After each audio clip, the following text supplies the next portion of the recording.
Hey guys, welcome back to Sophisticakes by Mary. For this tutorial, I was in a deep purple mode. So I wanted to do this edible gold leaf fault line with a deep purple buttercream with some stenciling and a wafer paper flower. So let's get right to it. For this cake, I did 4 layers of 7-inch yellow cake. And I filled it with just my regular vanilla buttercream that I will attach a link for you so that if you would like to make this buttercream, you can also. It's a very versatile buttercream. You can add flavorings to it if you want to, or any kind of color you want. But this buttercream comes out completely smooth and bubble-free and so easy to work with. So I'm using this, like I said, to fill in between the layers, and I did do a dam of thickened buttercream, which is just my normal buttercream, American buttercream with some more powdered sugar added to it. Level it out, and then stack up your tiers. And I wanted to go ahead, since this is a taller cake and it's a little heavier cake, I just kind of reinforced those, the spaces between the layers with some more of the thickened buttercream, just to make sure that it wouldn't go anywhere or wouldn't have any kind of bulging. And I stuck it in the refrigerator for about 20 minutes and let that firm up a little bit before I went in. And I'm just using a dark chocolate ganache, which ganache is just, for this I did 2-to-1 ratio, a 1 part heavy cream to 2 parts chocolate. So if you're using 1 cup of heavy whipping cream, you use 2 cups of the chocolate. Melt them together and whisk it up until you have a smooth consistency. And then I'm just using this as my crumb coat, which is going to lock in all those crumbs. And get that as smooth as you can, and then go ahead and bring that lip into the middle to create that sharp corner. Now I'm going to make this really pretty. It's more of a fantasy flower with some wafer paper. And first of all, I'm using some stamens. You can buy these stamens at any hobby store or on Amazon, and I will attach a link in the description of where I got these. And I'm just using the entire bunch, using some floral wire to wrap around the very center of it.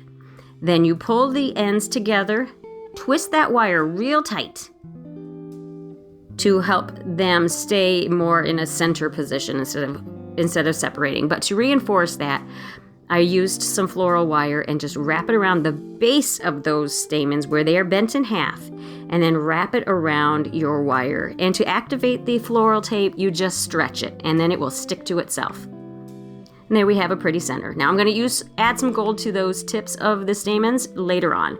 But for now, let's go ahead and start the petals for this flower. Now I'm just using a 0 grade wafer paper, cutting it into pieces. You can make these as big as you want. I wanted a fairly large flower because I was just doing 1.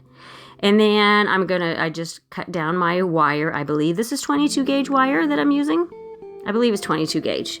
For the center, for the center of the flower, I think I used 18 gauge and then 22 for the wires for the petals so that I can bend them if I need to. Now I just went ahead and I sprayed lightly the wafer paper so that I could get the wire to stick in between 2 layers of the paper. The water sprayed on lightly is what's going to actually get them to glue themselves to each other. Now do not overspray them because then it will just kind of melt your wafer paper.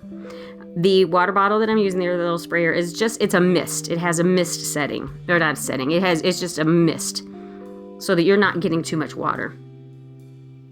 Now I believe I used somewhere of the vicinity of probably 12 to 15 petals on this flower, so I just make a bunch. And once those have dried, and it only takes maybe a half an hour to an hour for that paper to dry, you can go ahead and just cut your petal shape out of the wafer paper, whatever size you want.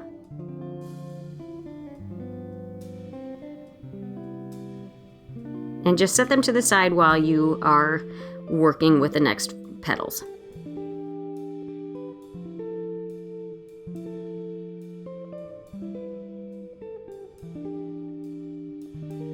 So I wanted to add a little bit of veining and a little movement into this wafer paper. So I'm just spritzing it with some more water, and I'm using a veining tool and I don't want to say firmly pressing down the center, but firm enough to create a line, but not so firm that you are ripping the paper. kind of start with a lighter hand and press down further, harder, if you feel that you have that room to do that. And then I just kind of used the end of a small rolling pin just to kind of give it a little bend. I wanted them to have different degrees of movement in them.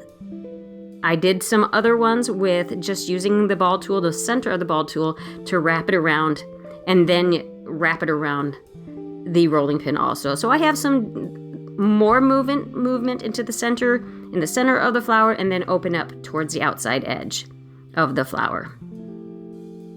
I just put them in, I'll call it a flower mold, but it's not. It's just a mattress pad that has never been used for mattresses to dry. And then I just go ahead and take the cake out of the refrigerator, and I'm just spraying water.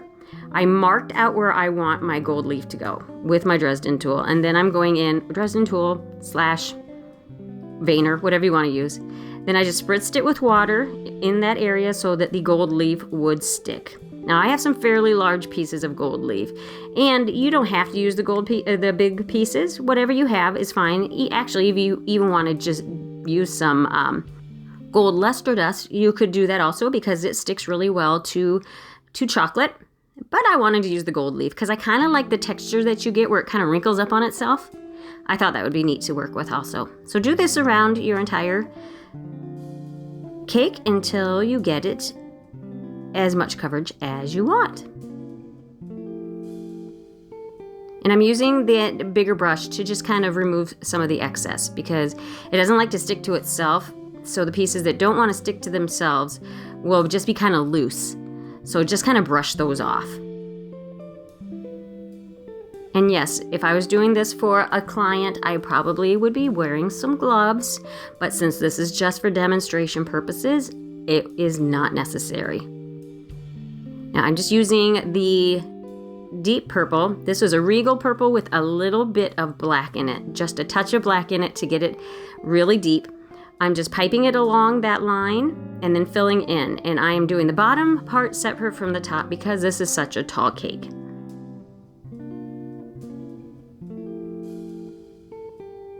And I don't mind that it has a rougher edge.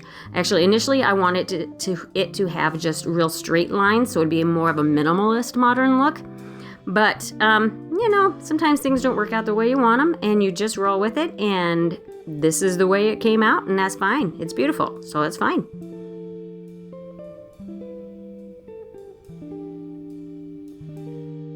And when you get that the way you want it, just pop it back in the fridge until you're ready to move on to the next part. Actually, put it in the freezer because when you do your stencil, it works better if it is coming straight from the freezer. Now we're going to assemble our flower. I bent the petals back just a little bit so that they would fit around the center stamen better. And I'm just using some more floral wire that I have stretched so that it is sticky. And just kind of place your petals and do 1 or 2 of them at a time, and then wrap your floral wire around it to anchor them in position. Now with this wafer paper petals, they are pretty bendable. So you can go back in with your fingers or with food dedicated pliers and move them where you want them later on. That's fine. And as you're moving out towards the outside of the flower, don't mind other people going back and forth. This is how it works.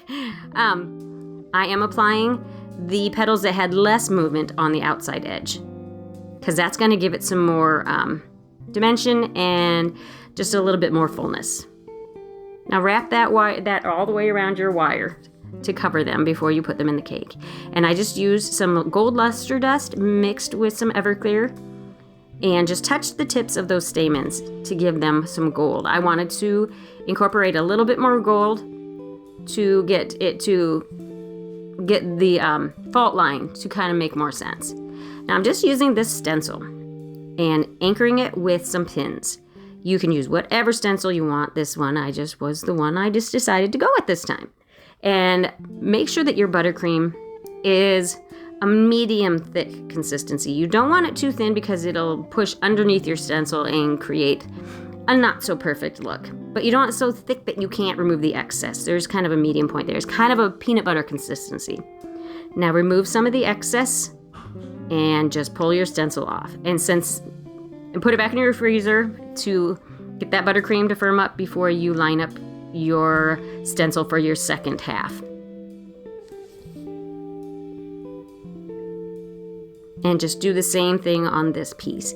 And keep in mind where you are meeting up with the first stenciled section so you're not overlapping them too much.